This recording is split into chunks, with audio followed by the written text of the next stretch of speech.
So I don't have to worry about nothing on Kansas City and WAKO because we're going to have my man on. We're live. We're not live. Yes, we are live. If y'all hear the stuff that goes on behind the scenes, that whatever, man. It is what it is. And we always start off with music, and this weekend was a theme. There was a lot of stuff. So Chris might be too young for this song, so I'm just gonna play it. I don't know. Let me go ahead and grab it. Okay. Let me turn the sound up first. I'm just saying, what you mean? I don't know nothing about it. I don't know nothing about it.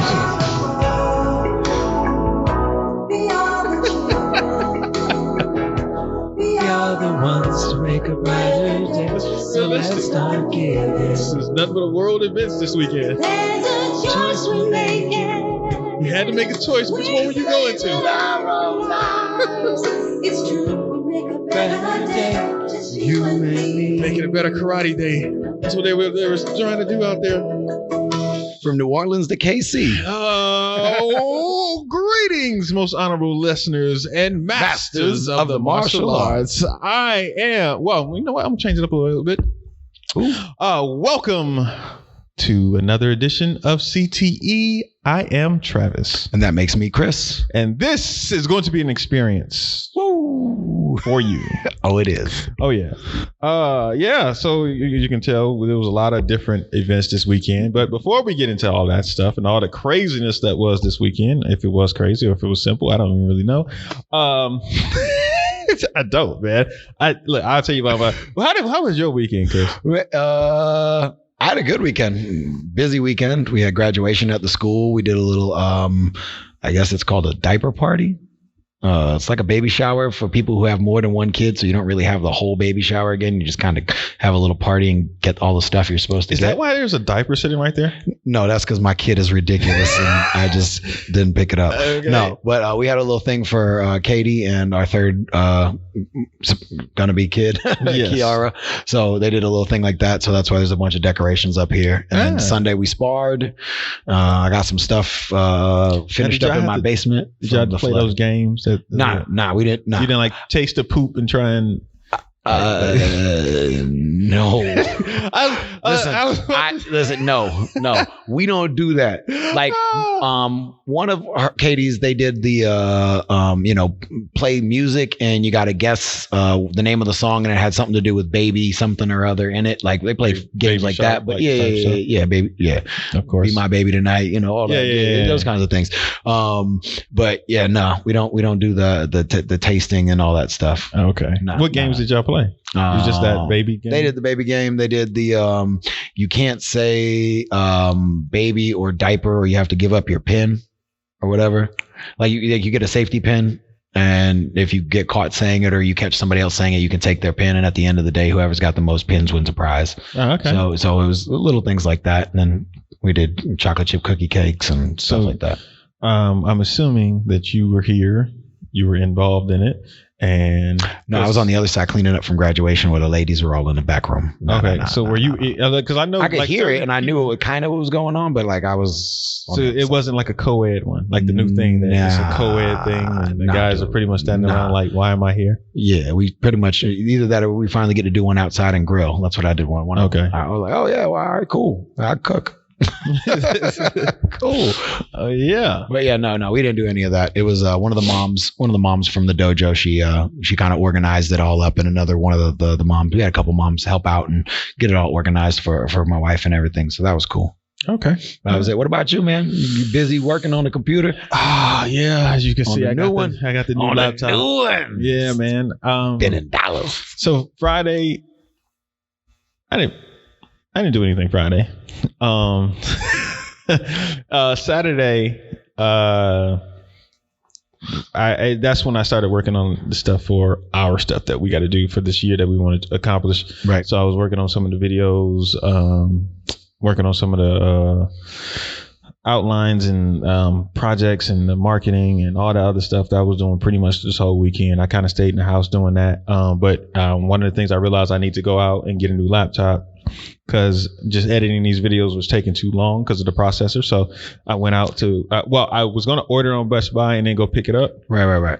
And then they were like, yeah, here you go. And I was like, all right, you get a 3 months of Office 365 for free. And then after that, you got to pay $70 a month. And I was like, I want to opt out of this. Like, Yes. I don't, because I don't want to have to remember to opt out of the stupid thing. And they always make it hard for you to try and find where to opt out of the stupid thing. So I was like, I don't want to do this. And I couldn't opt out. In order to buy it, I had to Go into the store. Yeah, I was like, no, screw this. So I was like, I'm not gonna order it online. It's right up the street. It's 10 minutes away. I'll just drive up there and then go find the doggone laptop. And so when I went in there, I just walked in, told dude like, yo, let me get that one right there. And it was like $50 high. I was like, online it says like $7. Y'all saying $7.50? I need that for $7. He was like, all right, cool. Online, Yeah, price match guarantee. Yeah, exactly. Like y'all said. Because if not, Amazon will. Exactly. So I was like, all right, cool. Best Buy needs that business. Exactly. So I had to grab the same thing. I had to grab the laptop, man. And then Saturday.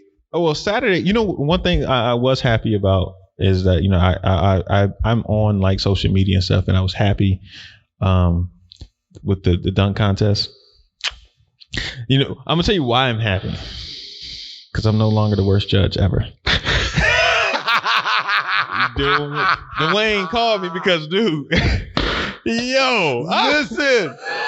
listen, we don't get much as Magic fans. Yeah. We don't get much, but we got Eric Gordon and I can't get no love. Dude, I don't know what was going on. Listen.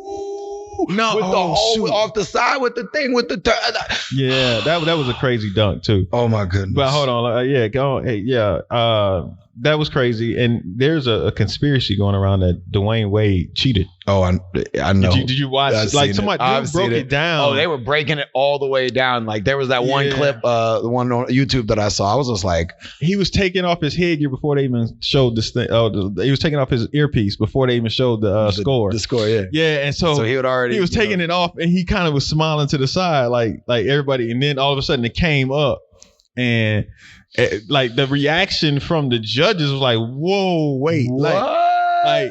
Yeah, Chadwick and Candace like kind of backed up like, oh, and then Common was like, he just turned and looked at Wade, and Pippen had his arms folded and then turned and looked like, what is happening? And Wade was just laughing. Yeah, like he literally screwed them up. And he's like, oh, there's two other people gave 9s too, but they said that y'all were trying to make it a tie. To go and like they've been doing that for last couple of years, trying to get it to tie. Let's do another dunk. Yep. And he was like, nah, we're not gonna do that. Yeah, it was Orlando versus Miami. I know. Literally, he screwed. I was so listen. I have been trying not to be upset all weekend over that, but I was seriously upset. I was like, again. Magic fans haven't had anything in a long time. Give me what I got, man. Yeah, I actually felt bad. Like, dude, man, I was like, man, I actually feel bad that it's like he is that Aaron Gordon is probably the best dunker. I would probably put him like number 3 in the dunk contest of all time, like Vince, then Dominique, and then Aaron Gordon. But he's never won one. I would, man. Because some of the dunks that he does, I was like, yo, what in the world are you doing? When he went under both legs and all the way around a couple of years because Zach Levine. Man, listen, that was a close contest. Yes, that's what I'm saying. I was like, for him to lose, I thought he won that one too. I did. So it was kind of like, again, I could understand that one because he's so long. Zach is so long, and it was so clean and between the legs from the free throw line. Like, I'm gonna leave that alone. I got you. I get that's fine. But this one, no sir. Yeah, no, sir. Derrick Jones Jr. kept doing the same dunk over and over again from different windmill from different angles and different pieces of the court. Like that's doing the same. I mean, it was crazy. It's cool. It's dope. Like, but you got to give me something. Yeah, as an overall body of work, I thought Aaron Gordon's body of work of everything he did was he had nothing but 50s until that sixth score, where he got a 47, and that was fire too. Yeah, it was crazy to me. I'm like, yo, if you look at that, that's crazy. You got nothing but 50s and 147, and you lose. And the other guy had like a 46, and he had a 48, and he got a couple 50s. So I was like, yo, it's a wrap. Yeah, I was like, I'm disappointed. I guess it is. Yeah. Yeah. Everybody was shocked. Like, yeah, that was a rough one. Yeah. So, and he said, "I'm not." I said, "What do you want me to do, man?" He's like, "I'm not doing this again." Like, Right. I'm done. But as a whole, as a couple of years, man, he's put together quite the body of work. Yeah. So Alex Dingman, I know you probably listening right now. So shout out to you because I know you're happy that we're talking about basketball right now. Oh, he's super happy. You got to put against people. Yeah. NBA. Yeah. And then the 3-point contest. So I was happy about watching all of that stuff.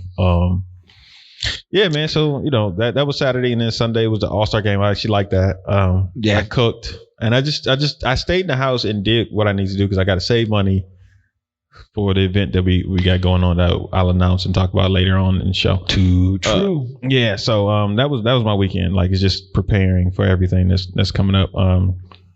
That's it. But let's get into, I guess, sport karate events. So 4 major events that I know of. 4 major events. We start in Memphis because I think that was the smallest one. The Memphis Open. Yep. Pro-Mac event. Joey Perry's. Mm-hmm. Looked like it was a pretty good turnout. Return of Gina Thornton again, coming back to back. And I like what she's doing. I like her traveling the local circuits, the regional circuits, and getting those, getting her timing back, getting comfortable in the ring, getting back and working her way back into the national spotlight. I don't know what her first national event's going to be. What's coming up? I don't think she'll go to compete. I probably wouldn't go to compete. Might go to Ireland, but I wouldn't bet on it. I don't know if the rest of the team is going to Ireland or not. You would have a better I believe they are going. They are going to Ireland. Last I heard, I wasn't sure if it was going to be a full roster, if it was just going to be a couple of them going. Yeah, because I know it has to be 4 men for teams. So yeah, I don't know what. I don't know all of the ones, but I think it is going to be Avery, Nico, and Chris, and then Morgan. I don't know about anybody Faith else. Or Gina. I have no idea. That's it. Yeah, I don't know. Yeah, Faith or Gina. I don't know who else would be going with them. Unless Jason and Verona all of a sudden show up. Verona's about to have her. I know. Verona's not. I'm just throwing out hypothetical situations. Unless, they're not going anywhere. They jumped on that Chris bandwagon right there. They got their second on the way, so they're not going anywhere. No. So then, congratulations. So what's after? After that would be Quebec. Quebec is in April. Was there? Yeah, March. When is America? March and May. I want to say. I don't know when America is. Yeah. I don't know, but so yeah, I would assume that she'll pop up at one of those events. Probably America would probably be it. She may go somewhere else. I can't. I would think that America, being she's in Virginia, going up to Philly would be an easier transition. So I would assume that, especially since she went from Virginia to Memphis. Right. But so yeah, I'm not sure how many fights she had. I saw the one fight that she had. Yeah, I only saw the one as well. It was pretty easy work. Yeah. She just kind of handled the young lady. Do you know who the young lady was? I do not. Man, Quebec seems end of April. Ocean State is April 3rd. April 3rd. Yeah, so they don't have anything in March for NASCAR. So then Quebec. It would be April. Yeah, April America is May 28th. May this year. Wow. Yeah, that's just a little far down. That's like yes. Are they spreading? Wow, they're spreading them out then. So we'll have April, and then we'll have May, and then we'll have June, July back to back. What's in July? U.S. Open. Nope. Yes, it is. 4th of July weekend. U.S. Open. It's not. It's when did it move? This year it says June 25th through the 27th. What? Yeah, that's why I'm kind of staring like, wait, what? That's not. Oh, that's different. Oh, yeah. So it's like a week after the battle. It's the very it's the back to back weekends. The battle is the 18th. I know. Yeah, I knew. Oh, wow. The battle is the 18th, and then U.S. Open is the 25th. That's right. That's different. I knew they were back-to-back weekends, but I thought they were going to do the last weekend of July and the 4th of July weekend because 4th of July is a Saturday this year. Yeah. Maybe they're trying to stay away from actually making it the 4th of July weekend this year. Maybe there's something as far as it being on the 4th of July. It just Yeah. They're like, yo, we do a lot of business here. We jacking this price up on this weekend. So maybe. Well, but U.S. Open has always been on 4th of July weekend. Yeah. It's always but 4th of July has it. I don't know. It hadn't been since like 96, I think, that it was on a Saturday like this. I have no idea, man. We were at the convention center by then. And then Caps was in July. Caps is July now and not August? July 31st. August. Caps is always the first weekend in August. There you go. Because Sunday, China. It's literally dead in August. For NASCAR anyway. Right. Ooh. When's Dixieland's? Isn't Dixieland August? Into August or September? It's not on here. Oh. Well, there you go. Oh, you're on the NASCAR official page? Yeah, I'm on the official NASCAR page, but I'm on the National World. I looked at the National World one. Maybe it's different maybe it's downgraded to National? No, it doesn't say anything. I just don't say nothing. Okay. No, yeah. Look at it. It literally says nothing. All right. Oh, wait. No, it just came up. Okay, it took a while. Okay. Yeah, it came up. Yeah, okay, there we go. KC Challenge, which was this weekend. Mm-hmm. Memphis Open, which was this weekend. Look. Something in Quebec was this weekend. I wonder who won up there.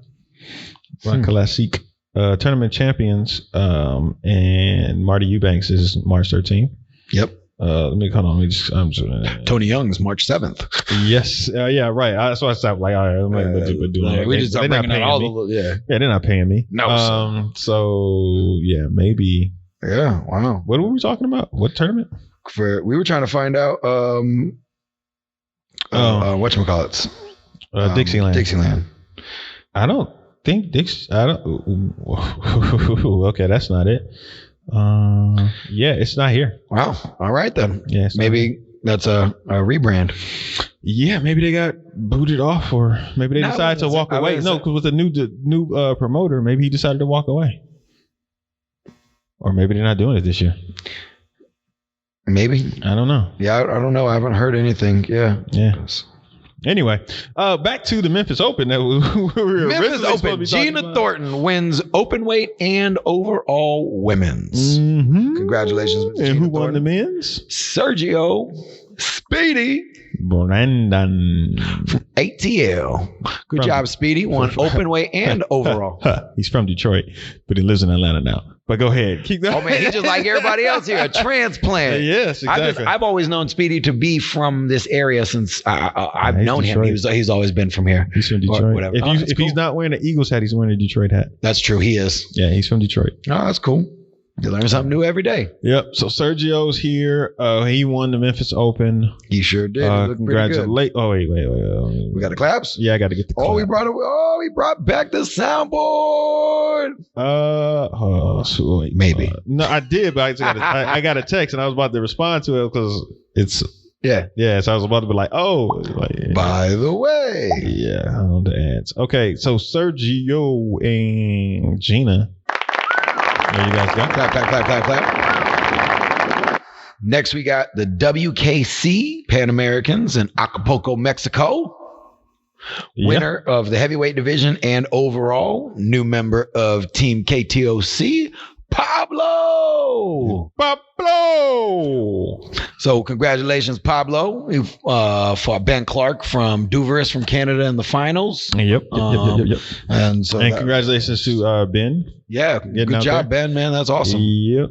I watched some of they had on Friday. I was watching some of it. I think it was Friday, maybe Saturday. Whatever day it was, I was watching it like the morning time, and they had like the Mexican guard out there, like they were marching and stuff. Yeah. I was like, yo, they were kicking up, and they had like the band out there playing and stuff. I was like, oh, it was a cool looking it had a little setup. Cool I was like, oh, it was cool. I want to go to more tournaments out of the country. Yeah, exactly. Like, yo, that's kind of an experience. Exactly.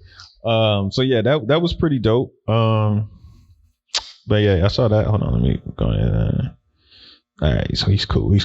All right, so Yeah. So, was there any other fights down there that you saw? Because I tried to watch them, but I didn't know who the people were. I didn't know a lot of the people, so I watched a couple of Pablo's fights, and I watched his fight with Pablo and Ben in the finals. Mm-hmm. I was trying to check and see who else I would know, but yeah, I saw Pablo just kind of walking through a lot of that. Yeah. So I didn't see look much. I didn't see any other of the broadcast or whatever. I just I caught a couple of little things that were popped up, and I would scan through a couple of them, see if I knew anybody, and went through that. And then that was it for that one. I didn't really have a lot on the women either. It was random. The random coverage was it was like you said, like sporadic, and then wasn't really sure about who was who.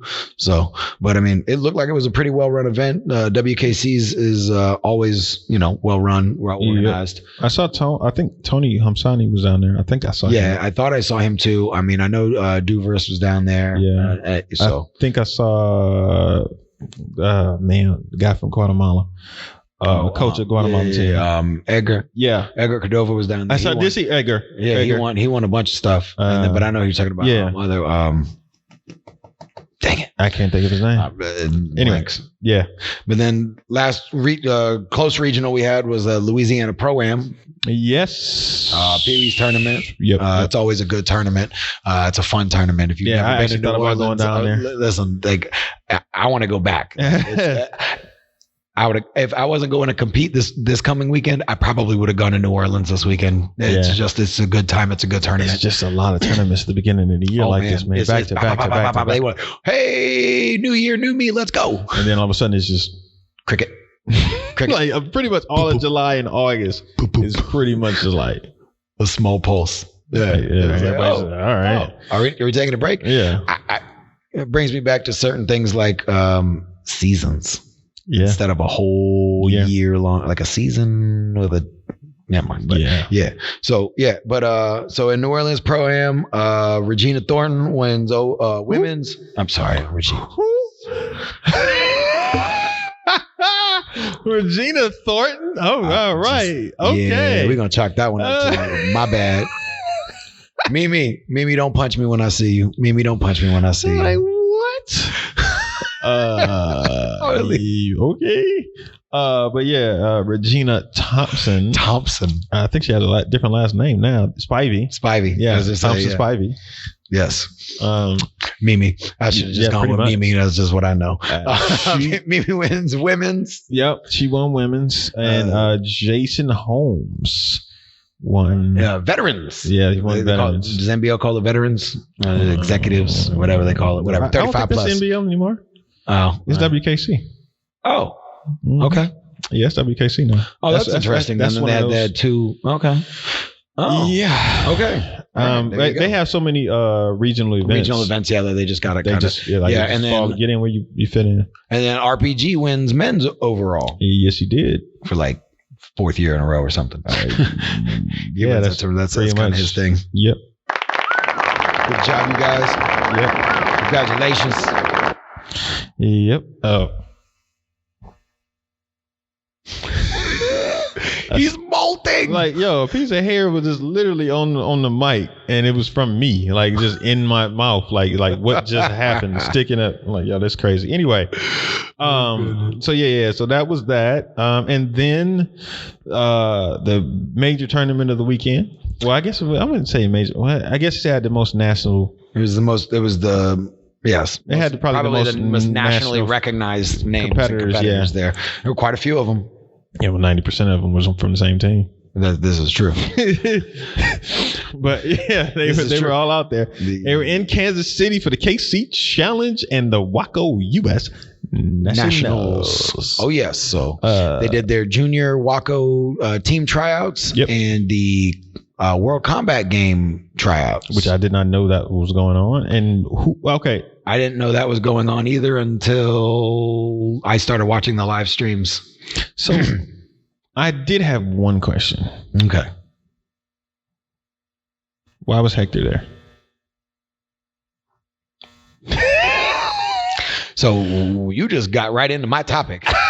You just jumped right into my thing. Okay, we can talk about it later. I was curious. I was just like, because I was curious. The layout. There was the Casey Challenge, and then had WAKO rules, the WAKO tryouts. Yeah, but to me, it was WAKO US tryouts. Unless he just wanted to go with them because I don't know. I don't know. I would have figured he would have gone competed in Acapulco. Yeah. That's what I'm saying. Like I didn't over going to KC or even going to Louisiana. Like I didn't understand it unless there was something. Did he have like a seminar or something? I didn't see any seminars, and I wouldn't have imagined them giving a seminar to somebody outside of their own team at that event when they just have new pickups, especially, and I did really talented event fighters. I didn't understand it. I didn't get it. I was just kind of like, okay. I didn't either. I saw the plane ride or whatever the picture on social media was saying, here for the Kansas City Challenge, and was riding with the Spencers, and I was like, huh? That's a bit awkward. Yeah. I know he can't try out for no WAKO team for here. Did Troy fight? I believe he did. I think he lost. Shoot. You know what? I don't know. I heard he fought, but I didn't.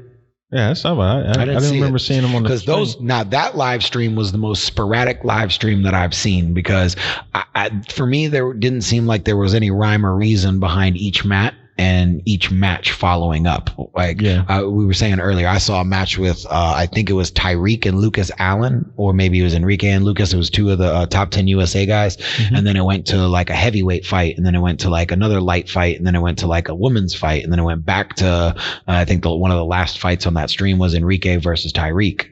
And it was real random, and I couldn't tell what the divisions were. But there were a lot of great fighters there. It was competitive. I did see, I was interested to watch Tyreek and Jason Latona, and then Tyreek and Enrique. No, Trent.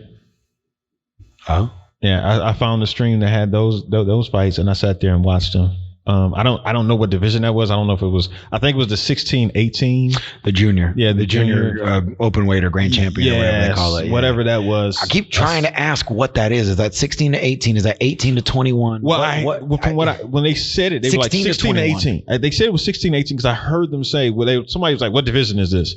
And they were like, "This is 16-18." Now, what that means, I don't know. Like, I don't know. I think 16 to 18 is technically the juniors, and then 19 and above. Because I know in Canada, it might be adults. So I don't know. It used to be when I was young, you could fight adult at 16. Right. You could fight full adult. Yep.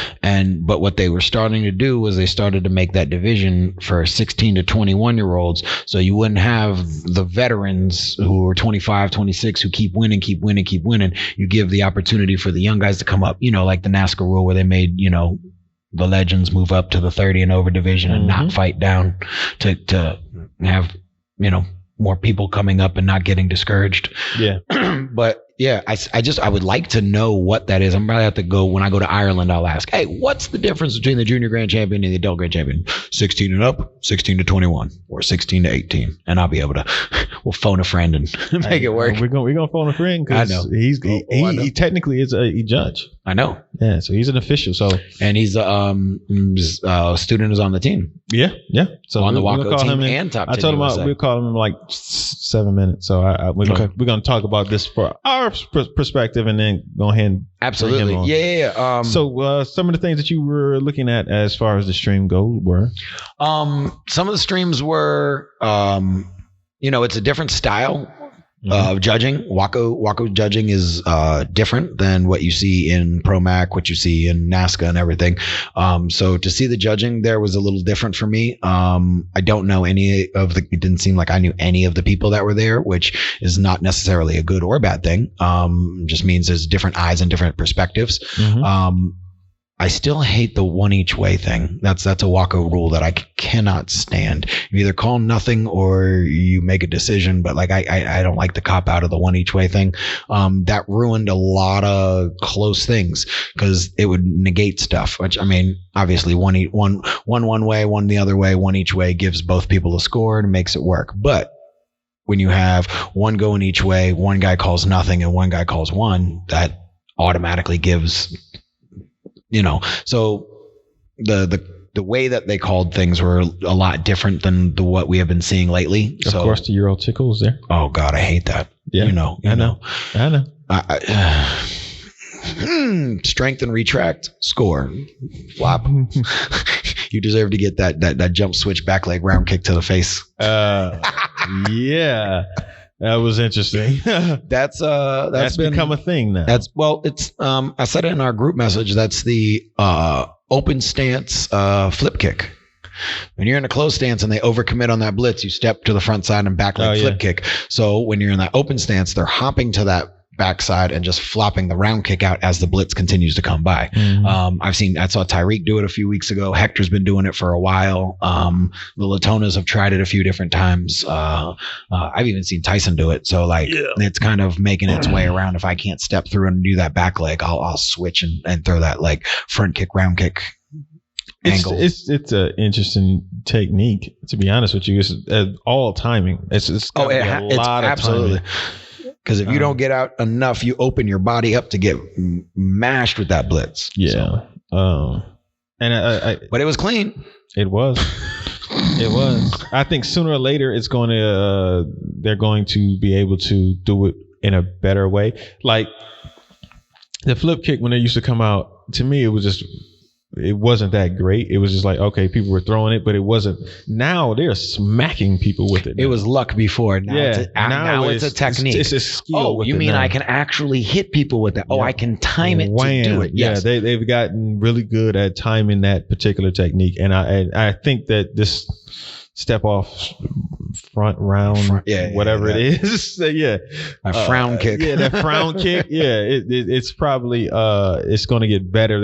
I don't know who in this division, or not going to say division, but age range is going to actually turn it into their thing. Yeah, but right now it's Hector. He's been doing it for over a year now. I've been watching him throw it on a few things. He's been putting up a couple of little highlight videos lately, and they're all in there, and they've been around for a while. Who won the KC Challenge? I wanted to say it was Enrique won the junior and adult. Yeah, I know they posted something. They posted it, and I was pretty sure it was Enrique winning the junior and adult for that. He beat Tyreek for the adult grand, I believe. Okay. I did see that. I saw all of them kind of standing there, and they were like, hey, congratulations. And I was like, oh, cool. And then they were like, what? And I said, yup. And he was like, wow. Yup. And that was it. So it's like, that's pretty much it. Yeah, because Kayla won. Kayla Miyamoto. Yeah. What's his name? Student, Mm-hmm. But yeah, and looks like little Mason Boomba won a bunch of stuff, which that's obvious. Tyson Ray went and won. Mm-hmm. Okay, so they saying Jason Latona won first at the minus 63, 16 to 18 point fighting. It's kind of okay. So here we go. Enrique Latona won open weight senior, open weight junior, minus 69 senior, and minus 69 junior. So yeah, Enrique won everything. Yes, that's what I thought. I didn't see him lose. So is Enrique their best fighter? Yeah. Right now, he's their winningest fighter right now. Style-wise, I like Tyreek better, but I mean, the last few times they fought, Enrique's beaten Tyreek. Yeah. So I mean, he's got that awkward leg. It's not actually awkward. It's just a really good leg. Yeah, he keeps people at the end of it. He really measures well. He really measures his distance well. He doesn't pull too hard to allow him to get stepped in on too often. He does a good job of range finding. One thing I really like about that for the World Combat Games, they made it 3 2-minute rounds with a 1 minute break in between. Yeah, I did see that. That was for first though, right? And the regular ones were the two minutes. It was 2 2-minute rounds, and then the finals is 3 2-minute rounds, just like World Championships. Let's go ahead and call him. See if he answer. No, I'm not gonna do Skype. It's a regular phone call, man.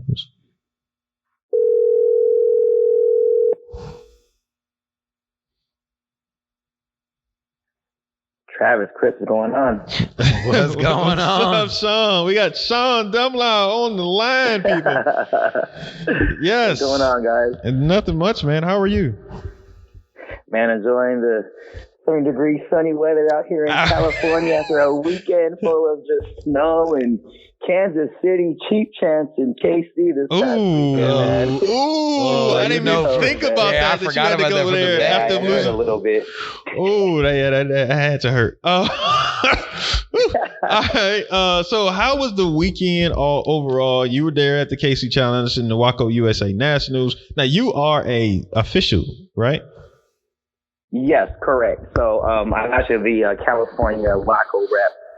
In Region 2 for WAKO USA. And, man, I got to say, man, Jared and Bob Liker, man, they put on I think just a phenomenal, show out there in KC for the WAKO USA qualifiers.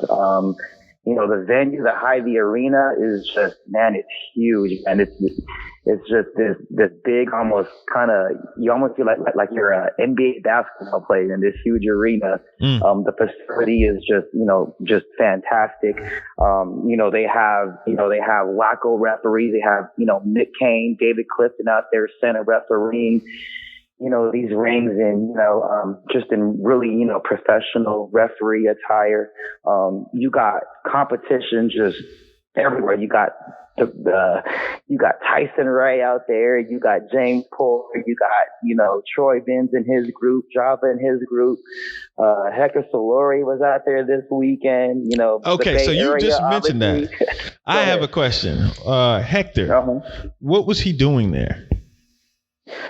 So Hector actually had a seminar on Friday night. Okay. And that was, I believe, free to all the competitors. Mm-hmm. He was out there fighting as well. I did see, I did see a clip of him, kind of doing some kind of sidestep roundhouse. So he kind of, we were just talking about. We literally just talked about that. Yeah. That was a sweet move. I'm not sure how he did. I was too busy, officiating. So, I'm not necessarily sure, how, result wise how he did. But yeah, he was out there banging with everybody else. Was he on the WAKO side? Was he on the KC Challenge side? I want to say he was in both. I could be wrong though. I believe the Latona kid, Enrique, I believe he took the whole open weight division. Mm-hmm. But I'd be lying to you if I told you I knew who won that. We're gonna have to go on the online to find out. We was trying to. I couldn't find it. I was trying to figure out which ring was which and who was fighting where. And that was the hard part, trying to keep up with all the streams. Ring 1, ring 5, You know what? I'll do my best to try to get all the results, and you know what? I'll post it on my page, and I'll tag the CTE experience on there, so that way everyone gets all the results. Does that work out? Yes, sir. Thank you so much. Awesome. So while you were out there, who did you look at and was very impressed with that you saw when you did get a chance to see the guy? Well, man, obviously, both Latona brothers, are really, really smooth, but I got to give a shout out to Tyreek Saint, though. I mean, I was just super impressed. And I believe, I'm not sure if he's from Troy Benz's school or from Java's school.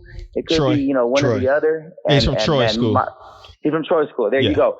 But man, he was sharp. I believe him and both Jason Latona they went, I believe, in their weight division and then in open weight. I think in their weight division, they may have gone in overtime, and it was just back and forth action. And man, Ty was just on point. He was, his close range game was on. He was and not to discount, Jason Latona, but man, and I believe they both represent top 10 USA. Yeah. Yes. As Lakers team. Mm-hmm. But man, I believe in open weight, they might have went to triple overtime. And I believe in that was a good WAKO fight. rules, I believe after the second overtime, they had to go to the next point win. And then, after a minute, then a 30-second, and then, the next sudden victory. And that was just a great pickup for top 10 USA. I believe a few months ago, I think they picked them up. Yeah, that was good. Hey, I got a question for you as a ref. What is the? He's actual rep. He's the actual. Yeah, I know you were the rep, the California Region 2, yes, Triple OG, West, y'all. No, what is the difference between the junior grand champion and the adult grand champion? Is that like a 16 to 18 or a 16 to 21, and then everything else is above that? Like, what is the clarification? Yeah. So junior grand champion would be between the ages of 16 to 18. Okay. And then I believe they call it senior grand champion would be 19 and over.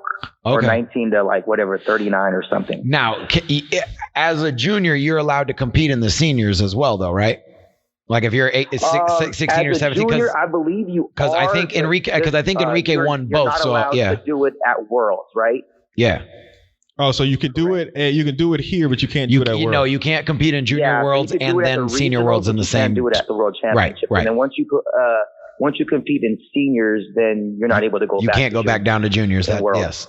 Okay, so all right. So let me ask you this. So this year, and there's the juniors. So this will be for the people from 16 to 18. Or is that still count? Yeah, so this will be for any juniors under the 18 years old. 18 and under. Correct. Yes. And what's cool though is that WAKO, just the whole WAKO, they all included the 7 and 9 year olds this year, which is kind of cool. So, if any dojos had, any 7 and 9 year olds, upstarts, trying to get into the whole WAKO thing, they can throw their name into it.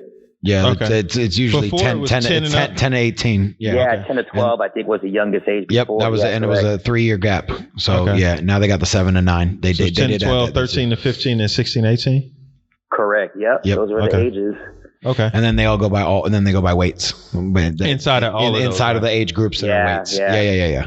I think weights are the best years. I agree with the giving it a few bigger age gap and then breaking them down by weights. I like what WAKO does with that. And that's the cool thing I think about WAKO, I think, is that, for all these juniors and seniors to really feel like they're professional, they got to cut weight, they got to maintain weight for however many months. And, it's almost like, MMA and boxing where, you got to stay disciplined for, 5-6 months once you qualify for the USA team and maintain that weight throughout the whole, next couple months. So this year, I think the Worlds in WAKO was going to be in Belgrade, Serbia. So the guys here in the Bay, at least, I have, that I have to look over. These guys better make sure that, they keep their weight that they won in, for the next 5-6 months. Otherwise, if they don't make weight, they don't fight, so. Well, how did your students do? Say it again? How did your students do? They did great, man. I took, here in the Bay Area, along with Alan Nunnally and Vince Aying here in the Bay Area, there's 3 coaches over here.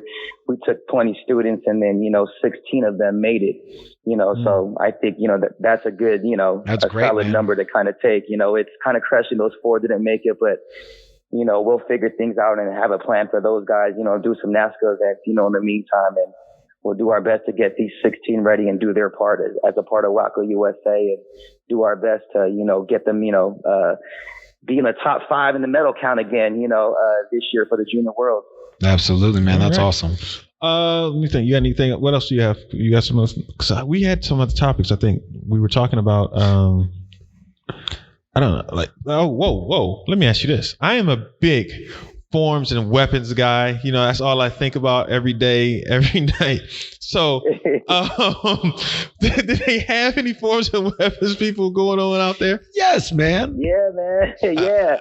I think that's one of the misnomers I think about, the whole, WAKO World thing is, man. Yeah, so I believe they only provide a show out WAKO, I'm sorry, creative form. So creative and then creative musical.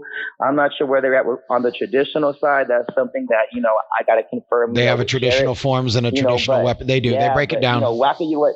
Say it again? No, they break it down. They have Japanese style. They have Korean style. They do. Yeah. Yeah.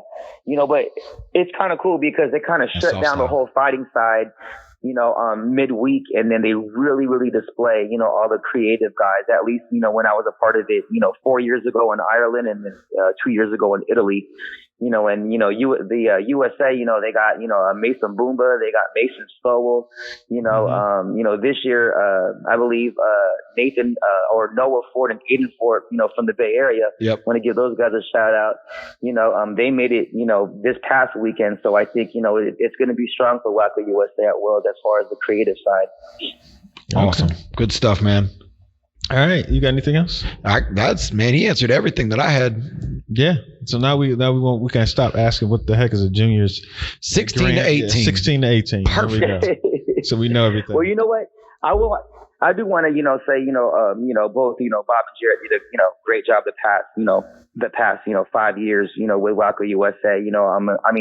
I'm not sure if anybody knows, but WAKO USA has been, back-to-back, junior team champions, in Ireland, kind of anchored by, Bailey Murphy, and Jalen Carr, my guys, Quinlan Pastor and Killer Miyamoto, they won gold. Absolutely. I believe against Team GB, and then last year, with Blake Spence and, Enrique Latona anchoring the team. And again, with my guys, Quinlan Pastor and Killer Miyamoto, they won gold. So, I think it's bright again, for back-to-back, triple, All right. team fighting weight for WAKO USA, again with Java and Bob Liker, as the head coaches, I think, WAKO USA is going to come back strong in August in Serbia. So, hey, real quick question. Who beat Troy? Who beat Troy Benz? Yeah, do you know? I'm trying to Wait, think did he right fight? now. I don't know. Man, Troy did fight. Yeah, Troy absolutely did fight. Again, I was refereeing in the junior ring. So, man, I don't know, man. That's the second I don't know. You guys are gonna have to knock me on that. Nah, that's okay, man. You were judging. It's okay. Right. And I was judging really well. Exactly. You judged well. You were doing. I was focused, unlike other judges, right? Exactly. I wasn't looking in the adult ring where all the other action was happening. I was focusing and I was making sure that everything to the people in your ring. Yes, sir. Knock me on social media. Right. And you are not a Dwayne Wade, okay? You didn't do things I like was not fixing exactly. Exactly. Hey, Aaron Gordon's Bay Area guy. They always got to knock the Bay Area guy. I look, man, I felt bad for him. I feel real bad for him. I felt bad for him. I usually don't feel bad for people. I felt bad for him. I'm an Orlando Magic fan, so you know me. I needed to get something. Did you guys see Dwight Howard done? People are just underestimating that little pause he did. Yeah, yes. I did see it. When somebody showed me that they showed it, I was like, oh, that was actually pretty dope. Like, yes, he just kind of paused, and of course he's doing the Dwight Howard smile, and cheesy. And then he turned it done. I was like, oh, that actually was cold. It wasn't as dumb as I thought it was. No, it was good. All right. Oh man. Hey, but a Bay Area guy did win the 3-point contest. So yeah, buddy, that was dope. That was kind of crazy. Pop, pop, pop, pop, pop. Oh, goodness. Yeah. At that end, I was like, he actually pulled that off.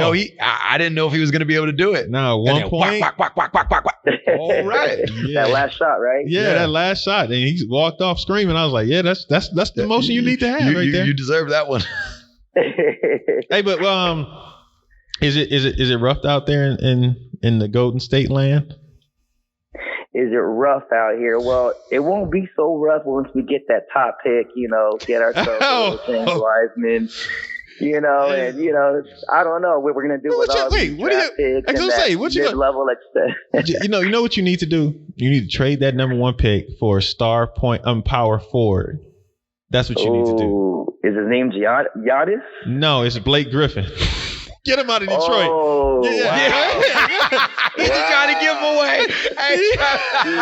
he is not welcome here in the Bay. That him and Chris Paul, and James Harden is not welcome here. He could go there and he'll get toughened up by Draymond. You just want Blake Griffin off the Pistons, man. That's what it is. Exactly. I'm like, we are in a rebuilding. We don't need Blake. Let him go win a championship. Let him go up there, help you guys win the championship. That's what he can do, man. Hey, how about thanks but no thanks? Let's keep it at that. I mean, I would have traded Andre Drummond, but we turned him in for some tuna fish. Oh yeah, I would have took Andre. Yeah, I would have took Andre for like a second rounder. Oh, I'd have taken Andre. I'd have been happy with take that. You Andre. guys got for him anyway with the second rounder. The second rounder, we got Brandon Knight and John Henson. It was like, why? That's a nice haul. Yeah, exactly. Why? Why are we giving this up? I mean, I get it, But I don't. Right. I mean, but as long as next year we actually stop paying Josh Smith $5 million a year, and who's not even in the NBA anymore, and we're a mess. Anyway, y'all are a hot mess in Detroit. Y'all like Orlando. Oh yeah, we're bad. Man. This is like the longest time we've gone as being bad. Oh no! Welcome to the group. Welcome to the club, buddy. You come sit on the bench with Orlando. It just is what it is, man.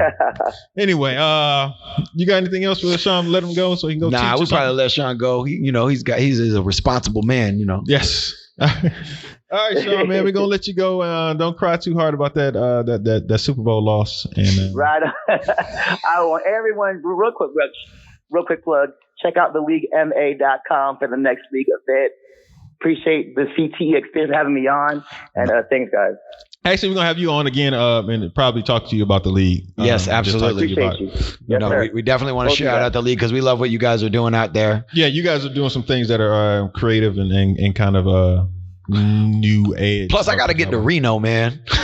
Hey, that's right. The league finals 14, November 20th and 21st. All right, now come down. I mean, I'm about to say, just put us in the hotel. We be on the way now. We own it. All right, come through. All right, thank you. Thank you, Sean. See you later, Sean. Bye bye. All right, that's a good dude, man. I like Sean. Yeah, Sean was a good fighter. Oh yeah, Sean had a leg. Him and Q. Oh, listen. Yeah, that could go. That was my guy right there, bro. That was my dude. Q is the man. Yeah, my one tournament on Bay Area's best. Me and Q bonded real hard, real quick. Oh yeah, it wasn't hard. He's that a type good of dude. He's a likable guy. Yeah. I miss Q. Q was one of my favorites. Yeah. All right. So so we got our answers. Yes, we did. We got our answers. Where we at? Oh shoot, we have 50 minutes already. Goodness. Woo, that time is flying when you're talking about karate. So what else are we gonna get into? What else? We got anything else on the docket? As far as karate goes. Man. You wanted to talk about something, right? What? You said you had a conversation. Oh, we already talked about Hector. We talked about Hector. That was my topic. I was like, have no idea why he was there. It was random. Now, I believe he had a seminar on Friday that was awesome to know. Maybe just he thought the competition was better and just wanted to get out and get to that. Try to get to that open weight. They love WAKO. So yeah, they do. They do. So I can see that. Yeah. WAKO. Yeah. All right. So I'm probably gonna get yelled at. What? I'm probably gonna get yelled at. What? Oh yeah. Yeah, whatever. Yeah. I mean, I was just saying, like, I'm probably gonna yell at, like, you promoting WAKO. I'm like, just having a conversation. Where was you at? Yeah, I was having a conversation. Exactly. No. But yeah, shoot, I was looking at Wally. What do you post? Wiley is posting all kinds of old videos these last few days. Like he's on it. Last two that I seen was 98 Charlie Lee Nationals, Minglu. Okay. Doing the bow. And then there's I think it's the same year, 98 Bluegrass Nationals, Jody and Brian Ruth. Bro, that fight was fantastic. My eyes lit up like, wait, what? 98 what? Bluegrass. Like, listen, Wiley has been putting all kinds of stuff up. Michael Dietrich, one of Jeff Dawson's kickers, posted up something from the 89, I want to say, Capital Classics, the whole nighttime show. Whoa. Linda Denley won. I don't even know who the lady she fought was. There wasn't a recognizable name that I knew off the top of my head from 89. But Terry Kramer versus Nasty. for the finals. Oh yeah, you was telling me about this. I still haven't watched it. I need to watch it. Listen. As an old head myself, watching that fight was like watching a fight from now. Every time TC would go to back fist, step in and back fist, Nasty would drop to the ground and roll out of the way. And then, he would try to fall on him and get him, and there'd be no point because of the fall down. Or he'd blitz and Terry would like jump away to throw the back fist, and then he'd like roll out of the way. And then, now mind you, people, these people are like 230 pounds. These heavyweights. Big real dudes. heavyweights. Yeah, they big dudes. Not 190 plus heavyweights. He's 220, 225 easily. Pushing. And the same thing. Nasty would go to do that blitz, and then Terry would duck underneath and then cause the flip and roll. Like, it was crazy to watch. Like, nobody got warnings for falling down or running out of the ring or pushing somebody off the stage. I was like, oh, pushing people off the stage. Come on, man. Who pushed who off the stage? Let's just. I was just curious. Mr. Kramer was trying to throw a push away, fade away back fist, which was one of my things. Like, wow, that was done in the 80s, disappeared in the 90s because of the kicking, but now because it's a puncher's era again, that fade away back fist has made its way back into the fold. Yeah. So it's funny how things all come back around. But it's funny that more and more people are posting up the older videos, and a lot more of them are coming up from the usually 85 to 89 range, and then 95 to 99 range. Usually not a lot of 91, 92s in there, but in those two ranges, it goes to show you, a lot of the stuff we complain about that we say, oh, we used to do this. Oh, I get it. Oh, bro. No, it's not. No, we didn't. No, we did. We did have to hit harder. Yeah. You did not score for every exchange. Mm-hmm. But there was a lot of nonsense too. But there was a lot of stuff that they didn't call because just because you touch somebody didn't mean you scored. No. That is 100%. Not every exchange somebody had to score. Somebody had to get a point. It had to be a good, clean shot. Exactly. Now, as far as the running and falling and out of bounds and low kicks and hip checks and all that stuff, we still do that, and we've always done that. But you got to play to what the judges call, and that leads me, to one of those things where whose fault is it to where we're at right now? Is it the competitor's fault, or is it the judge's fault? Is it the promoter's fault? Wherein lies the biggest blame? No, I wouldn't even say blame. Well, yeah, blame, but because competitors will only do what the judges let them do. Exactly. Judges will only do what the promoters allow them to do, and promoters will only do what makes them the most money. Most of them. Not all of them, because I see a lot of promoters who don't quite make as much money as they could or should because they want to do bigger things. Yeah. Look at somebody like Jim. I know he hustled and worked really hard to get sponsors, but in his first year, he gave away $1,000. He gave away $500. He gave away Nintendo Switches. He gave away a lot of stuff because he worked hard to bust his hump. And I guarantee you, he'll see his ROI next year on his tournament. He'll take that loss. You take that step back to take that slingshot forward. Yeah. Oh, absolutely. It's a slingshot. Yeah. So, I get that. But yeah. Whose fault is it? Evidently, gotta be a little bit of everybody's. But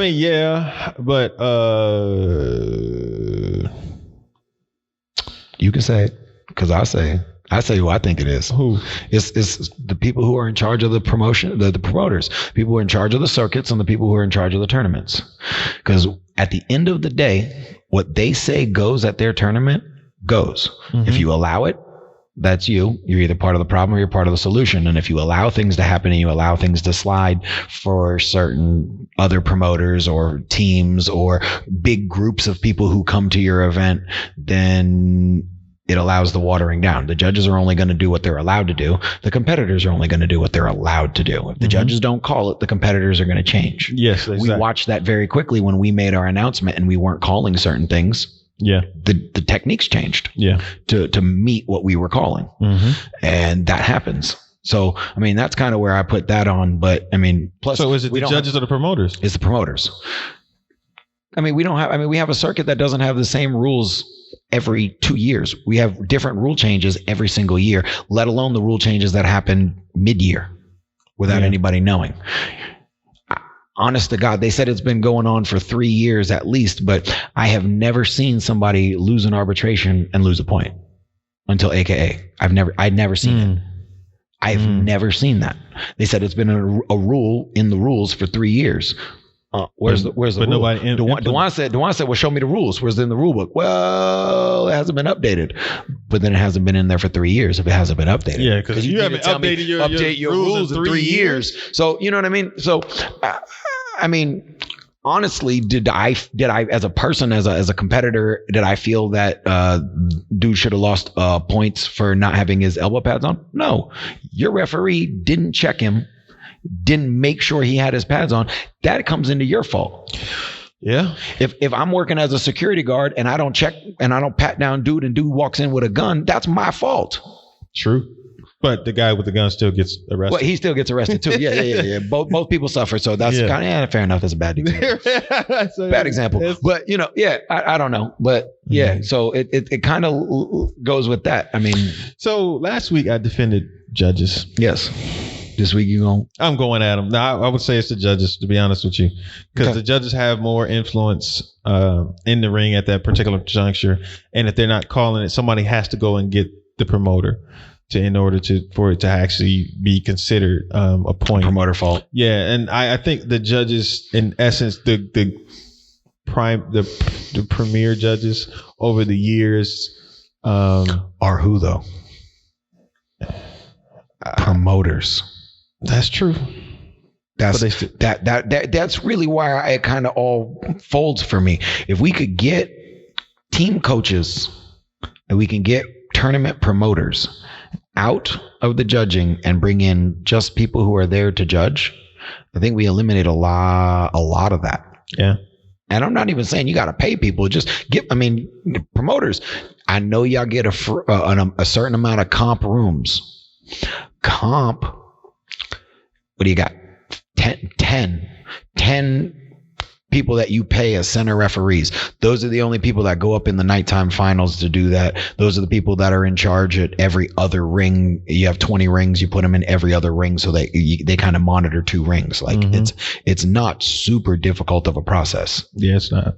And then you got there are people who are training and certifying and doing those things, and that's a great start. Now we eliminate the top end of that. I think we really have a solid foundation of judges. You don't see people like Roy Baker or Nikos Memos really judging at their events or other people's events in WAKO. Yeah. They have certification. We talked about this last week. They have certifications, levels. If Sean is only a regional judge, he can't go to Ireland and judge unless he's a national judge. And if he's a national judge, that doesn't mean he can go to the WAKO World Championships and judge. You have to be a world level judge. There are 3 levels in WAKO officiating. And again, if you're a world level judge and you are blatantly doing bad calls, or you're being a really bad judge, or you're messing up on rules, they will demote you down to the lower level and you're not allowed to go back to that thing. That's the way. There should be tiers and there should be professionalism in our judges in various ways. I mean, it just literally should be that way. Yes. They're not really allowed to talk to the competitors. Right. Like you can say hi and what's up, but like you can't stand and have a 20-minute conversation with somebody and then go in the ring and judge them like that. Right. They ask you to move and go to a different ring. Yeah. There's 4 judges at every ring and they rotate. Yeah. That's one of the things I do actually like, that they rotate. And then this guy goes to this and they send somebody from the table to replace this one guy, and he gets a break, or he goes to a different ring and that person gets a break, and they just rotate throughout all day. Yeah. That's literally how they should be doing it. Most national or international level, world level, whatever you want to call those world levels, events. They should. Now you're talking about local and regional. Sometimes you just got to get what you get. You do what you got to do. You try to get the best people you have in the center judge, and then 2 other people to national or world level organization. We got to step this up. I mean, we need to. People, we talked about AKA. People complained about the Pro-Mac judges, but they wouldn't have ran the AKAs if it wasn't for those 15, 20 Pro-Mac judges. Look at him caping. He got his cape on for Pro-Mac already. No, I don't. He got his cape on for Pro-Mac already. People. I'm just saying. No, I'm not. No, not like that for nothing. But I'm just saying. Think about it though. If they didn't have those people there, would they have been able to run that tournament? If you didn't step in, if Cam didn't step in, if Matthew didn't step in, what kind of event or what kind of judging? It would have been all hell. Right. So that's AKAs. That's the first tournament of the year. That's your kickoff event, and we're scrambling around to find judges. But that's the problem. Okay, look. The problem with NASCAR is everybody's individualistic as far as promoters goes. Me. Yeah, man. Like, I'm running my tournament this way, and they're like, all right, go ahead. Just make sure you do X, Y, and Z. The NASCAR divisions, and then do whatever else you want. Yeah, it's not really like everybody is paying attention to help put on each one of those organizations and put on those types of things to make sure, like, hey, these are the rules that we have to do. The fact that you said that the rule book hadn't been updated in 3 years suggests that there are certain things that are falling through the cracks that there are not. Oh, there's a lot of things that are falling through the cracks, and there's a couple of reasons behind it. Larry's got a lot of stuff going on in his life right now, so he's got family issues and things going on. So I know he's not. For me, it's always 100%. Been that way, though. It's true. It's always been each tournament is individualistic. Oh yes, on its now own that has been in my tenure in NASCAR. It's everybody for himself. Yeah. The banquet's not even like. Right. That's what I'm saying. Like that whole situation. I've only been to one. Yeah, it's just at Bluegrass. It used to be at Bluegrass. Oh yeah, it used to be at Bluegrass. It did, which was odd because Bluegrass was like middle of the year. So you had to wait to the middle of the year to get your jacket that you paid for. Yeah, yeah. And they give out belts now. That sounds like NBL, but anyway. Okay. All right. So I got to a topic that I want to talk about. You got topics. I got one topic that I want to talk about. Okay. What we got? On Friday, Valentine's Day. Okay. At 11:13 a.m. Okay. A post was made. Okay. And it said, in my opinion, D-sides are a type of back kick. It doesn't need to be extended. It's like an uppercut. Can be a powerful kick if thrown correctly. What do my sport karate friends think? I knew you was going to because I saw everybody type and I was like, okay, all right, I'm going to talk about this. So I just want to get your opinion first before I, discuss if I agree or disagree.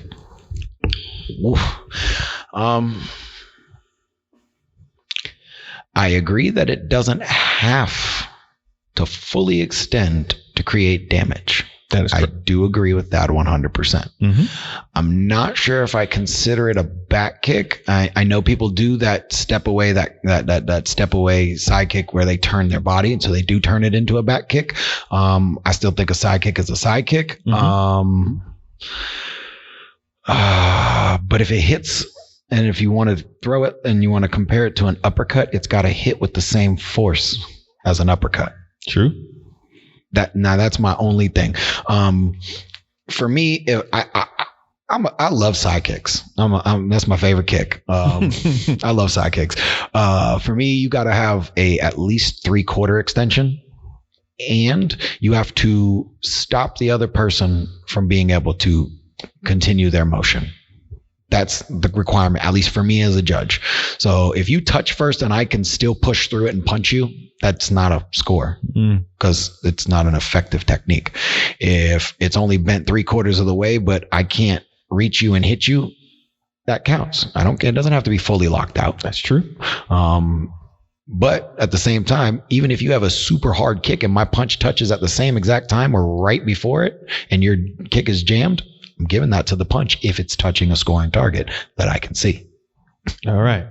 So I got a couple of questions for you, Christopher. All right, sir. All right. They said it doesn't need to be extended. Okay. So I just want to make sure I'm reading this correct. In my opinion, D-sides are a type of back kick. It doesn't need to be extended. Now, when I was taught, there are 4 parts to a what? A kick. All kicks. What are the 4 parts to a kick? It's up, out, back, down. So technically, if it does not go up, out, back, down, technically it's not a kick. Now, how far out is out? Right. And that's the gray area. Yeah, so, then he says it's like an uppercut, right? All right. So, I guess technically, if we somebody throws an uppercut in the division and catches him, that's a point, right? Is that a legal move? Depends on where it hits, because technically, if it hits the chin, that's face contact, and technically, I'm just curious. That's not allowed. Now, if you hit somebody with an uppercut to the body and they don't body punch you first, I mean, you could. Who are you fighting? You could Lomachenko and step off to the side. Listen, Footwork. Bow. You know. Stop giving the previews. All right. Stop giving the previews. All right. So, all right. Let me ask this question. Shovel in, blitz. Yeah. Let me ask this question. If I threw a knee at you, is that effective? Absolutely. If I threw a spinning back and hit you, spinning elbow. Yeah, spinning elbow. Are those effective? Just because something is effective doesn't mean it's a legal score. Yes. So now it doesn't go up, out, back, and down. Correct. All right. You I guess technically you could consider it. You know, it's effective, but it should not technically be legal just because. You know, it's not legal just because it's effective. Right. So I'll bite your face off. Right. It's not legal. Eye gouge. I mean, just so technically to me, if there is not an extension, like I'm not saying it has to be fully extended and you popping your knee out. I'm just saying, but I mean, you're throwing it out. Jammed in. It's got to have some. So for me, the one I used to hate the most is the person who turns their back and flips their leg up. And it's just that, it's just chambered. Their knee is pointed down. And it's just the actual back kick, a real back kick, knees down, toes down, back kick. But it's just they just turned and they just did that little flip. Yeah. I hated that. Like, because to me, that wasn't real. That's not a kick. Yeah. I can literally just put my hand out and somebody runs into my fist. That's not, I didn't punch them. They literally ran into, if I just did this and somebody turned their head into my fist, they could be really messed up if they turned fast enough. Bro, listen, bro. No, I'm telling you, that's the oh no technique. Yeah. With your long distance, as I'm throwing a reverse punch, if you just stood there and threw a jab, bink, you know, but no. Yeah, so I am against that. I know a lot of people and I'll give you a little bit of background though. What style are they? What style are they? What style are the Reyes? Kempo. Is that a part of Kempo? I don't know anything about Kempo. Kempo is very in close, short range to effectively take you out. That's the style base. It's not full extension. It's not like Taekwondo. It's not like a lot of the modern or Japanese styles where it's all the way out and all that. It's to blunt force trauma in an in-tight fashion. Eye gouge, elbow, crotch hit, back up. All those things you said are not illegal. The reason why the philosophy is behind it is because if it's effective and it hurts, but it touches the legal area, that should still be able to score due to the background of effectiveness. And I think that's why. And somebody even on that post went, that's because you're a Kempo stylist. Somebody said that? Yeah, it's in one of the comments. I know there's a bunch of comments in there now, but because a lot of people are like, no, you have to fully extend your kick. It's a what? Which one? Jackson. Jackson Rudolph? Yeah. What do you say? He said Ross Levine has a great take on defensive sidekicks in the upcoming Monday's episode of my podcast. That's how you promote, Jackson. Like, I gotta start, doing that. You gotta find a way just to come in there and say it. Sergio literally posted a video. He posted that video before that came up because I watched Sergio's video and I was like, the step away. People don't do the step away. People don't do that anymore. They just want to lean over. Like, no. And they don't want to lift their hand up. They just want to get that back fist. Even if it hits on the shoulder and rolls over, they don't want to put that hand up here to do this with the sidekick. Hey, look. I yelled at a friend of mine about that. I'm trying to see if I can see. Abdul, can you stop typing in all caps? Who is it? Abdul. Oh, Aziz. Yeah. All caps, man. Always yelling at why people. Are you yelling at me right now? I'm really on the defensive now. Right now. Now, if you're talking about the quality and effectiveness of the kick and whether it should count as a point, the leg extension is relevant. I agree, Stephen Dwyer. Yes. As far as the effectiveness of that particular Joey Perry kick, I agree with you completely. In regards to point sparring competition, it is completely situational as to whether or not it would be a scoring technique, but most often it should be. I disagree, Joey. Anyway, I mean, it's for me, it's just kind of like, look, it's up, out, back, down. That's it. It's got to be at least, like I said, 3/4 of extension. Yeah. Because I mean, even if my leg is chambered, it's halfway out. As a chamber, it's halfway out. Yeah. You got to at least get it. Yeah, push it out. Start boom and stop that and person. Stop. That's it though. That to me, if you even if you touch first and I go through your kick, it's not an effective kick. You don't got to break somebody's ribs to score, but you got to at least stop their forward momentum. Yeah, exactly. That's Exactly. a sidekick. That's why Sidekicks are stoppers or movers. Yeah. Well. I'm trying to move your ribs to the other side of your ribs. Then yes. Movers, Yes. baby. But it depends, depends. Set her up, and pull it in to Let me ask you this, Chris. Go ahead. Who you got this weekend? For what? Deontay Wilder and Tyson Fury. Deontay Wilder. All right. By wild freaking knockout. By knockout. Listen. I think he's going to be a bit more prepared. I think he's going to fight a little smarter. I think he's going to straighten Wilder? out Wilder. Yeah, I think he's going to fight a little smarter than he did last time. He's not going to, just rely on the shots. I think he's going to pick, and then club. Pick, and club. But I could see Tyson Fury winning.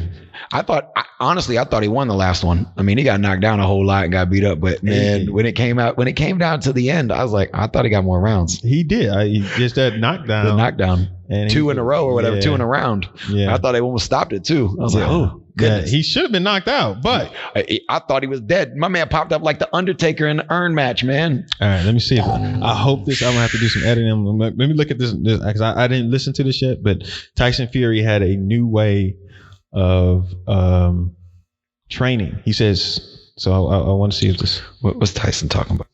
This is I have got confidence in my chin, but I've been doing a lot of pussy licking to strengthen my jaw up. So yeah, I've been. Yes, he said that. Jaw up as well. Yes, he said I have. If you guys couldn't understand what he said, I'm glad you couldn't. But I'm let me try because I'm gonna have to edit some parts. But he says I have got confidence in my chin. In me chin. I have been doing a lot of pee licking. and so I got a lot of confidence in my jaw. Now, with that kind of talk, Chris, does it change you? Do you think he's going to get knocked out by Tyson? By Deontay Wilder. I want him to win now. I want him to win by knockout now. He ain't going to knock Wilder out, but oh my God, no. God. I said, wait, what? Oh, Fury, a wild boy. Like, Hey. you going to put that out there? That's how you going to win the fight? Fury. I got yes, Fury is. I don't know what to say. Because I know Tyson Fury. Like I know who he like his personality. I don't know him. Oh my God! If I did, I'd give him a high five for that one. That was hilarious. Whoa! I don't. All right, buddy. To be honestly, with this fight, I think this is the heavyweight championship fight of the world. I think whoever wins this should be considered the heavyweight champion.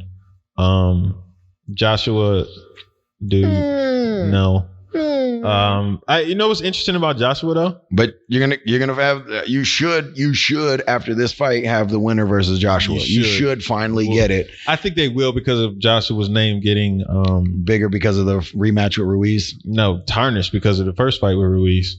So because before he was and they were they both had leverage about I never lost. So if whoever wins this has not lost. So that means the fight should be between Joshua and him, and whoever wins for the unified, undisputed, whatever. I think it's more money for Wilder, but I don't know. Because Fury is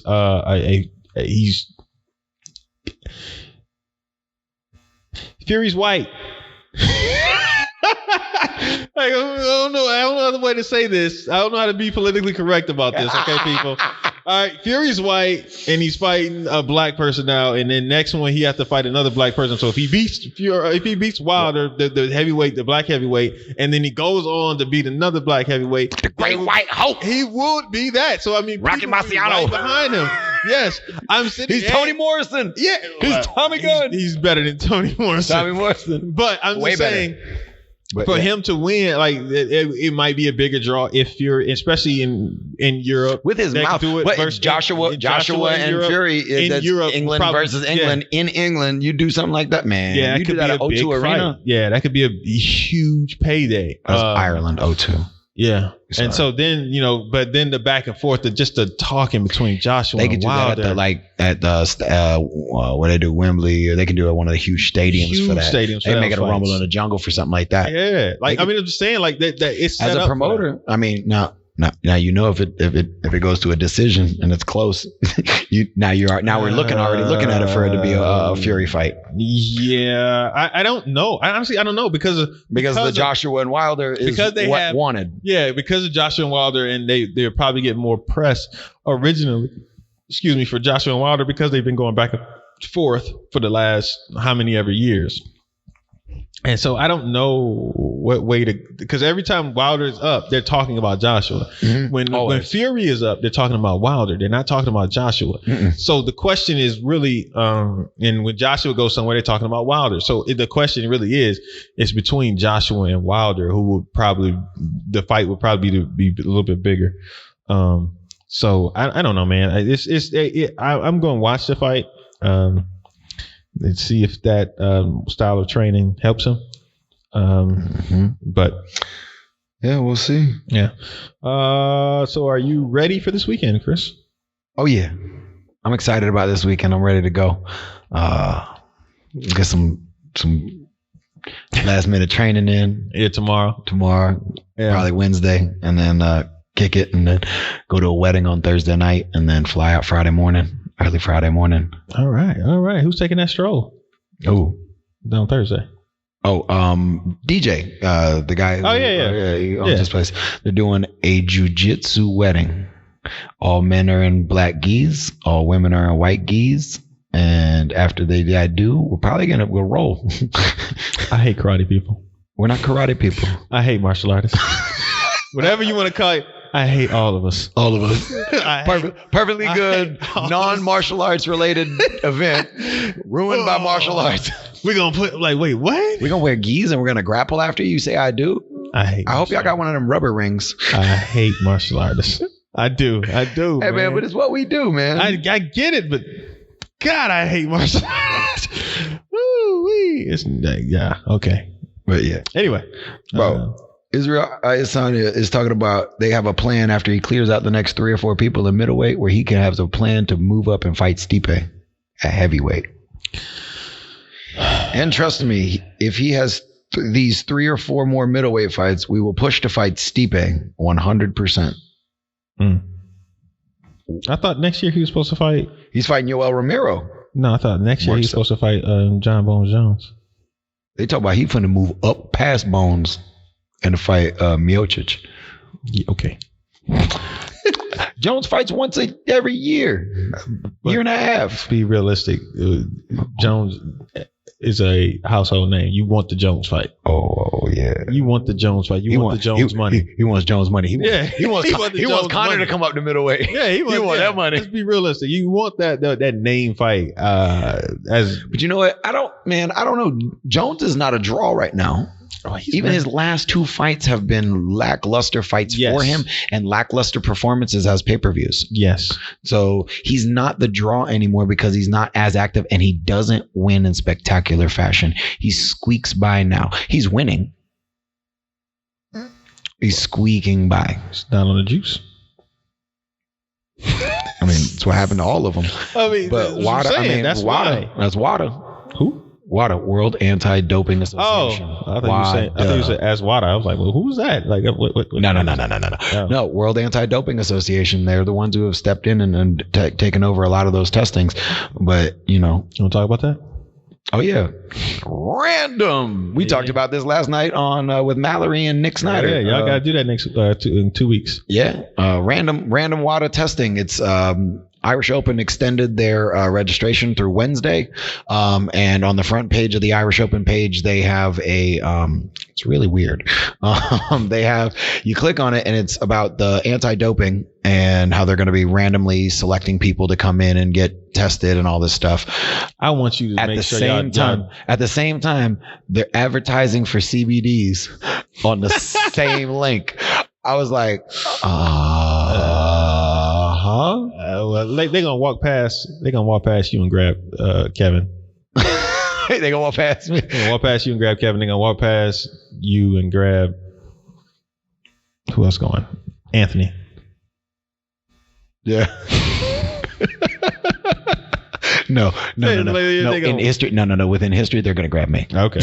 No. They were like, this guy, that guy. You got to go. Yeah. But yeah, so evidently people at Irish Open, they are checking for everything. Yes. From caffeine to... You can't have caffeine? Listen, a lot of places for the world UFC fighters cannot go do their weigh and get their hands wrapped and taped and drink a Monster Energy drink before they go fight. It's against water rules. Okay. You can't be drinking no red line right before you go out there and fight. Like that's a stimulant, and a stimulant is a performance enhancing drug. Okay. They call it depressant. They call marijuana a performance enhancing drug. That is on the list. That is on the list as a performance enhancing drug. Higher than if you look at the original John Jones arrest, it's looked at higher than cocaine is. Okay, yeah, I know why. But because Nick Diaz has been suspended for having marijuana in his system, and John Jones was not suspended for having cocaine in his system. He was suspended for hitting a pregnant woman with a weed pipe on him. He was not suspended for actually having cocaine in his system. I was like, what? Wait a minute, time out. You know, the reason they do cocaine is so it, masks all the other things that are in their body, like that, and it's faster to wean out. Like, there's just science behind this. I don't know. I don't do, but I know that there's science behind it. I'm just saying, like, ta-da!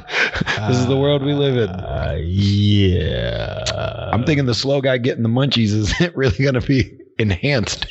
All right, man, skip it. It's Black History Month, so I'm going to say it. Look, it is literally because the black and brown people have the stigma of always smoking weed when and that's why they're doing it. Like there's a reason why the NFL and NBA are the ones who test for weed, and NASCAR doesn't, and the MLB and doesn't, the MLB does not. Hockey doesn't. There's a reason why that they test for marijuana in those sports, and that's because the predominant people are in it are black, and that's why they can punish them a little bit more. That's why WADA is doing that and has it as a higher stimulant, I guess, than cocaine. Dude, seriously, that's just ridiculous. Like, that's also part of our American government, because it's still marijuana is still on federal, is still Schedule I drug, and cocaine is Schedule II.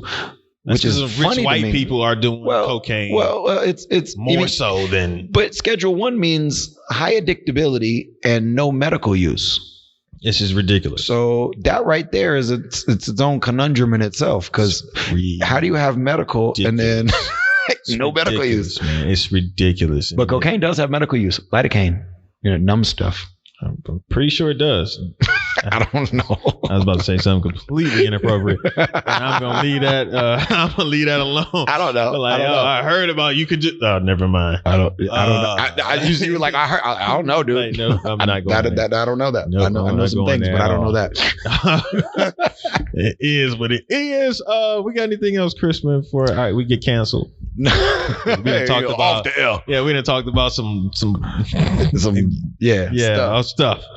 No, man, I'm excited about Compete Nationals. I'm curious to see if there's going to be more teams this year. Yeah, Compete has. Well, they did it to themselves, man. Like, you can't have a badly run tournament, and people, and that's why people stopped going, because they were like, they were running super late, and it just. Yeah. People. I haven't been in some years. It's been a few years. I know that since they've changed the venue, I've been, but like, I haven't been since, I don't know, 2009. We used to fight on the carpet, on top of the concrete. Yeah, I'm just saying, like, so it'd be interesting to see how, if they're able to turn it around, like, because I mean, Nevada suffered like that, and they found a way to turn it around. So I mean, you know what happened and why the battle turned around. Exactly. So, under new management. So I don't know what's going to happen with Compete. You can give us full detail, because you will still be out in California. Absolutely. Next week when we record the new podcast. You'll have some breaking news. Absolutely. You give us a good recap of everything that happened that weekend. We'll have a good time. Yeah. Sunny California, but weather's been nice here. It's been all right. It slapped us with the snow. Stop, snow, then rain, and then said, and all right. I was like, all right, it's time. We'll give y'all a couple of days, and then we'll slap you in the face again. Yeah, I hope not. With some pollen. Yeah, that's what it's that time of year where it's like, oh, well, start of spring, second winter again. Car gonna be covered really with hot, green pollen all over my car. Yeah, that's the one thing I was not anticipating. I anticipated the cold and the weather change and all that stuff when I went from California to here. I did not anticipate that pollen. I'm from Florida. I thought we get a little bit of pollen. That's about it. But no, this is Georgia. Oh my goodness, it's ridiculous. Like, can you imagine back like 100 years and dealing with this type of stuff? Where it's like ain't no antihistamines. Yeah, nah, ain't no Claritin. Nah, I'm good. Yeah, people just sneezing everywhere, walking around. I had one in the mask. Yeah.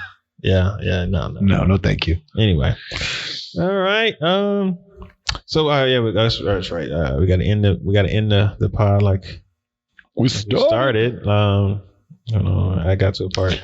What I do? The voice is pretty good. Might be. Oh, I don't know. Had to go to Ray Charles part.